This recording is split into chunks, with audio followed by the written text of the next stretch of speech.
All right, I'm supposedly live at this point. I have no idea. And I'm not muted. That's the most important thing. I think the past 3 live streams I've started off muted, which is kind of not the way to do this. Let me hide everything here. Don't need that going. But I do like seeing chat, so I'm going to have my iPad set up over here. I'm totally not set up for this at all, but during dinner, let's see. Let me make sure that this is actually working first. There we go.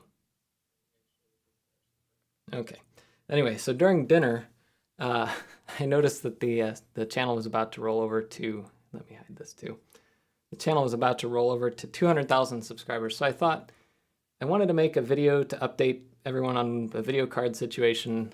And it's cool that it's about to roll over to 200,000 subscribers because I haven't done a ton of talking about the channel really in the past 6 months, maybe longer. Last year, oh no, I just lost a subscriber. Last year when I started this channel, well, when I started investing in the channel, I should say, because I started this channel in 2006, maybe 2007. I don't remember when it was. There we go. He came back. I started it with, or I started making videos with the goal to get to 10,000 subscribers, actually 5,000 by the end of 2020, but 10,000 overall. And well, now it looks like I'm going to hit 200,000 before I even give my little intro. But seeing the channel growth from there to now has been unbelievable. There, thanks. Give me a little bit more time. The channel growth has been unbelievable for me and made it so that this year, at the start of the year, through my income on YouTube somewhat, but also through Patreon and GitHub sponsors, there it is. That's pretty awesome. I have been able to work now full-time on my open source work, on the YouTube channel, and my books, and that's been my goal for a long time. I've really wanted to do it because I have a lot of passion for open source, and I have a lot of passion for Linux and for Raspberry Pi. Uh-oh, everybody's leaving me now. I guess we'll get to celebrate this milestone a few times here. There we go. We get to celebrate it again. This is great. Anyway, it's been awesome. And on Patreon, I've been able to communicate with so many people who are supporting the channel and making all this possible. And like on a whim, somebody messaged me on Twitter and said, hey, I have the chance for you to buy this card. And I was like, really? And without the support that I'm getting, I would have never been able to do that. Would never have been able to spend, I don't know, the maybe 25 or 35 hours so far that I've put into trying to get this card working. And all of that is in this issue. And like I do with pretty much everything I do in software and hardware and everything, I do it all in the open and open source. So pro tip for anybody that follows this channel, you can follow along on one of my GitHub repositories. Just look at my public activity feed on GitHub and you'll get hints as to what I'm going to be working on for the next video. A little hint is that there's 2 or 3 other open source projects that I'm contributing to right now that are also going to be in certain videos. There are a couple from time to time that I have private repos until I release the video just because I want that extra bit of surprise. But unlike many other people who do this stuff, I try to do everything open source. And thanks, Katie. I need to turn off my notifications here. Let's see. But anyway, so all the stuff is online and I'm doing this. And it also is helpful because I'm I guess a decent software developer. I learned with PHP and HTML and CSS and JavaScript. Then I learned some Python and things, but there are people who know so much more than me. Some people in comments often are like, man, you know so much about this. How do you know how to compile the kernel and do all these things? It's like, I learned everything, baby steps, one thing at a time. And I guess part of the goal of this YouTube channel has always been to show people step by step how to get to that point. And I hope to continue doing that as long as I can. But I did also want to give a quick update on the video card in this video because we're getting progress, but we're also hitting some walls. One of the things, a lot of people are like, oh, just install Windows on your Pi. And Windows is so much better with drivers. It's like, well, Windows may or may not be, and you know, probably some drivers are better on Windows because that's where a lot more revenue is generated. However, that doesn't solve the problems that the drivers are running into. The biggest problem on the Raspberry Pi Compute Module 4 is the little system on a chip inside of here, the BCM2711. the way it implements PCI Express is slightly different than even other ARM64 architectures. So you might know that people have gotten new Radeon cards working on other ARM platforms before, but not on the Pi. And that's because the Pi's chip is slightly different. And the problem is that some of the memory copy functions just blow up. And the hard thing is that they blow up in a way that's not easy to debug unless you have a $10 or $20 or $40,000 PCI Express analyzer, which I don't have. And even with all your support, I'm not going to be able to afford that. But hey, if anybody watching the stream works for a company that makes PCI Express analyzers, I would love to borrow one from you for a little bit. And the other thing that's made it hard is the engineers at AMD who have been able to give an hour here, an hour there to help with this stuff. They actually have these things. They have a PCI Express analyzer, and they have the card, and they have a Raspberry Pi, and they have all the setup, but they haven't been able to get to their office and get the time to use it because they can't just grab a $50,000 device and bring it home to them. They have them in their labs at AMD and things like that. So a couple people have said, hey, I could do this. It's just we're waiting for the office to open or for everybody to be able to do the lab stuff that they need to do. And exacerbating that all is the fact that GPUs are super in short supply right now.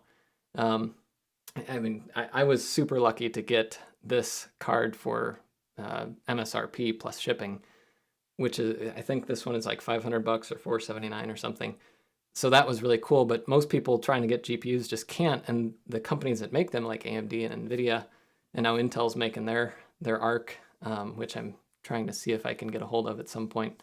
All these companies are trying to produce them, and they're, the teams are not going to spend a bunch of time trying to get it working on a Raspberry Pi when they can't sell enough, when they just, every one that they make gets sold immediately to people not using Raspberry Pis. But anyways, another project that I'm working on.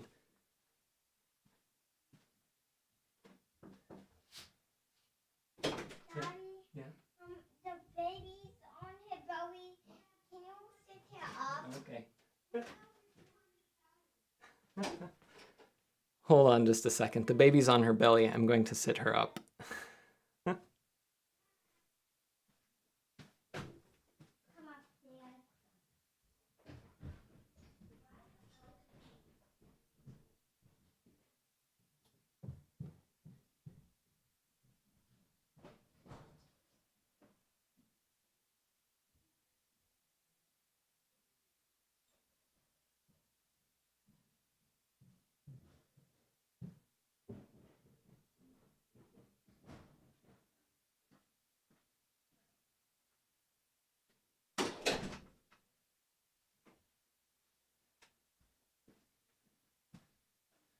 All right, so anyway, not Red Shirt Jeff time.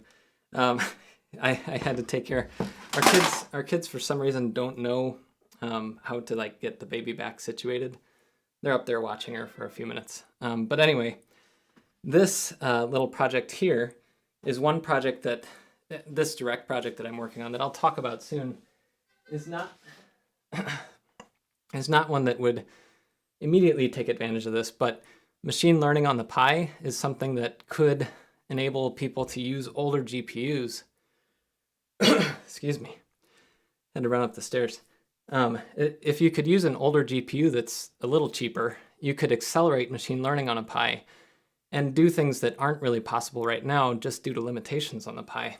And a lot of people have asked also about Google Coral TPUs and things. You can use the USB versions, but the PCI Express version is also running into pretty much the same errors that we're hitting here. So, I don't have the live demo of it because all that it would show is basically all the errors that I'm getting in this thread. But I have been recompiling the kernel probably 30 or 40 times a day at least for the past few days trying to get this working, and you can follow the progress in this issue. But if we can solve this, it's not necessarily about getting an RX 6700 XT working on a Raspberry Pi for gaming or for whatever.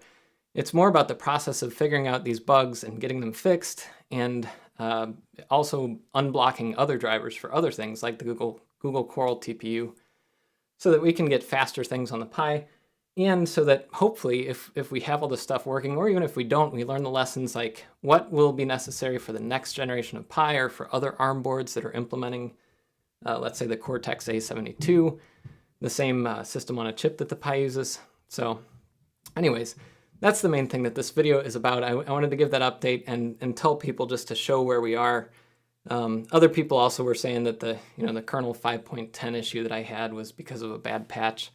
And it's funny, I think if I go to Raspberry Pi / Linux, I think that my PR for that might have been merged today. Yeah, so the bug that I discovered in that video where it wouldn't compile at all with AMD GPU, it was just there was one missing part of a commit that was committed to the Raspberry Pi's fork of Linux. And so I fixed that in this PR. So again, some people see this kind of thing on the Raspberry Pi Linux thing and they're like, man, you must know so much about the kernel and all this. It's like, no, I know how to put a print statement somewhere, see what happens, and then it breaks, and then try it again and see what happens until it stops breaking. So I guess in the end, thank you everybody for subscribing. We're beyond 200,000 and it looks like it's not backing down to under that, so that's cool. And sorry for being out of breath from running upstairs and picking up the baby. She was on her stomach, which apparently the kids don't like. I'm okay with her being on the stomach because that's how she learns how to crawl. But anyway, thanks for subscribing. Thanks for supporting the channel and making things like this GPU work possible. And I will look through. It looks like there have been some super chats, so thank you very much, Ryan, for helping me get to the goal. Congrats on full time from MK500. Who else? Bob Flanders said, one penny per subscriber. So thanks very much. Regards to Redshirt Jeff. Redshirt Jeff fans, there will be a couple more features of Redshirt Jeff coming up soon. One of them I'm extremely excited about because he's actually going to hopefully make something that's worthwhile and not just destroy things. Anything else amazing here? I need more PT in my life, yes. Well, I do go up and down the stairs quite a bit, but it's a funny thing, it's someday I might talk more about the YouTube side of things, maybe on a second channel or something, but I don't know if any of you watching have done live streams before, but if you're an introvert like me, you might notice that my main videos are almost always scripted, and that's because I need those natural pauses to catch up with my breath because I'm not a professional speaker, and so when you're talking normally to like another human being, you have gaps and you take a deep breath and things. When I'm talking for these live streams, you might notice that I talk a lot and then I don't really like take a pause and take a deep breath. So sometimes if you're like me and you're doing one of these, you end up like, oh shoot, I have to take a breath. And then you're like, so that happens a lot. You can often tell if somebody's doing like a podcast or something with a guest and the guest is somebody who's not used to it. It's hard to cover that up when that happens. And for me, the problem is that if I'm always right on the edge of having to take that breath, but I can kind of control it. But when I need to run up the stairs, that's definitely not going to work. And What the Flux says, wanted to say I really appreciate you and the content. Seeing how much work you do, it gets me motivated to work on my own projects. That's awesome. I mean, that's the whole point of this channel's existence. Someone saying PCI to USB 3. Yeah, so another cool thing, let me find this. My office now consists mostly of these boxes. If you are somebody that does tech work, you end up needing some sort of organizational system, and I can't even find the board now. A couple I/O boards here. Where is it? I had it in here. Maybe it's over there. No. Well, I was going to show you that there's a cool from Waveshare. Waveshare makes a bunch of cool little accessories for the compute module now, and some cool boards like a PoE board and other things like that. Waveshare has a little USB 3 PCIe daughter card that like sits just above the I/O board and gives you that. What I haven't found and what I really would like to see is somebody making a USB 3 and PCI Express switch built in, so you could get on like an I/O board both of those. Very few companies have made any products, and if you want to see all the things I've heard of, go to my Pi PCI Express website and go to the Compute Module 4 based products and boards. Fun fact, my sister has been helping me categorize these just because so many are now coming out that are really cool. There's very few of these that have a built-in PCI Express switch, so you can't have USB 3 and NVMe or USB 3 and something else. So a few of them are starting to do that now, and I really like that because then you get more expandability. Yeah, I'll probably do a video talking about a few of these projects because I have a couple on their way which are really cool. And this project, since this is a live stream and not many people watch these, this project here is going to use the, this is the Harlab CM4 EXT Nano. And you might notice this isn't a Pi Zero, it's a Compute Module 4 with the HQ camera. It's a really cool little setup and completely battery operated, although in the video I don't know if I'll do it battery operated or not. But you can take guesses as to what this will be used for in the comments or wherever else. Whoa, there we go. But yeah, anything else? Yeah, oh, CM4 availability. There was an article, was it the Register? Eben Upton, was it the Register?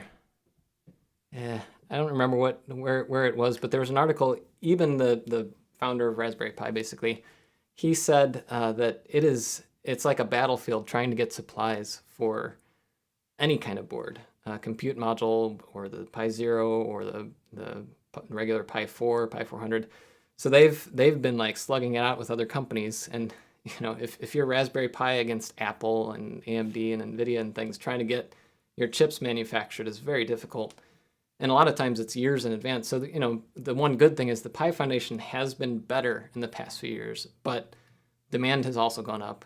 You know, maybe my videos had a little bit to do with it in some ways, but I did see like these are two. Almost every time I go to Micro Center, I get one Raspberry Pi, and I either give it to somebody who I know wants one, or I always need like 3 or 4 spares. So these are 2 eMMC compute modules I got over the past month or so. Micro Center in the US almost always has them in stock, the eMMC flavors. And sometimes I see them at the Pi Hut or other places. So the tough thing is not everybody has a Micro Center, unfortunately. But I would recommend, if you're interested, if you want to get one, you got to look at 3 or 4 sites at least. And ideally, if you know any place that sells stuff in a store, get to that store because they seem to have more in stock because people don't as often walk in as they do go online and snipe them. So at Micro Center, and I think Chicago Electronics Distributors up in Chicago in the US, I've called them a couple times and like, yeah, we got a couple. So if you need them, they're out there. It's just kind of hard to find. If you want a specific one, that's a lot harder. I've been trying so hard to get an 8 gig CM4, and there have only been a few available here and there, and they're always not the one that I want. But a couple other things. Would you consider doing content on TinyCore Linux, PiCore? I focus more on the projects that are related to the thing that I'm working on, and less like there are some other YouTubers out there, DistroTube and the Linux Experiment, I think it is. There's other YouTube channels that explore more and like explaining computers and ETA Prime and channels like that. I think they do a better job of giving you a quick overview of other distros and things. That's not something I like or I specialize in, so I don't think I'd do it justice. So I probably won't cover that in particular, but I will have an Ansible video coming up, Kubernetes video, a couple things like that. I'm planning on doing a couple cluster videos soon. One of them, hopefully someday, will be on the Turing Pi 2. It's up in the air. They have a prototype now. Turing Pi 2. There's a prototype board now, and it's going to use like a daughter card for the Pi, so you could actually put a Jetson Nano or a Pi on it. So that'll be cool. And I'm trying to get my hands on one. We'll see if and when that happens. It'd be really cool to try one out. I even have, where is it? I bought, after hundreds of people on YouTube comments recommended, I bought one of these Pico PSUs. So this is perfect for a board like this because you only need like 100 watts, 200 watts, and that's what this can do. And you power this with a 12-volt power adapter. And it makes for, you can put this thing in a really tiny case. Here's a little close-up, since my video is small and in the corner. That's the Pico PSU. It's literally, you plug that into the motherboard, and the other end just has a few connectors that you might need, and that's my face. So you can't see the connectors, but trust me, there's a PCI Express 8-pin, there's a SATA, and a Molex 4-pin, and then on the end there's a little plug. So that'll be cool to do. There's a couple other projects that I'm hoping happen with that, so stay tuned. What else? Izzy says, right at the beginning, more money for your diaper supply, adult incontinence. Yes, I had to change a diaper before the stream, that's why I was late. But I did mention that it wasn't my diaper, it was our baby's diaper. We have a 7-month-old, in addition to a few other kids. Astronomy, yes, it's tough because I live on the edge of St. Louis City, and it's a terrible place for astronomy. We can see the moon basically, and the moon's cool enough, but you can't really see constellations that well from here. But that does bring me to computational astrophotography, which I'm interested in trying some of that out with, like the Harlab CM4XT, and I have another board that's specifically for Pi camera use.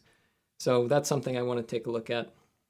And I don't think I missed any other of their, yeah. No, I don't wear diapers, but fun fact, I do have Crohn's disease, and so I won't say I've worn diapers, but when you have Crohn's disease, scatological humor is definitely something that you get used to. So I wouldn't say I won't. Anyway, I'll leave it at that. Why is this the first time? Our moon is weird. I mean, yeah. Someday it's going to meet back up with Earth, too. That'd be an interesting time. I think, who's the YouTube channel that does that? Kurzgesagt or whatever. They did a video on what would happen if the moon gets close to the Earth. I think it was them. It might have been somebody else. Or no, it was, what's his name? Scott Manley. If you want a good video about what would happen if the moon gets closer to the Earth, basically before it even hits the Earth, we're all dead. But, you know, someday in billions of years it'll happen, so that'd be fun. Let's see. Yeah, Scott Manley. There you go.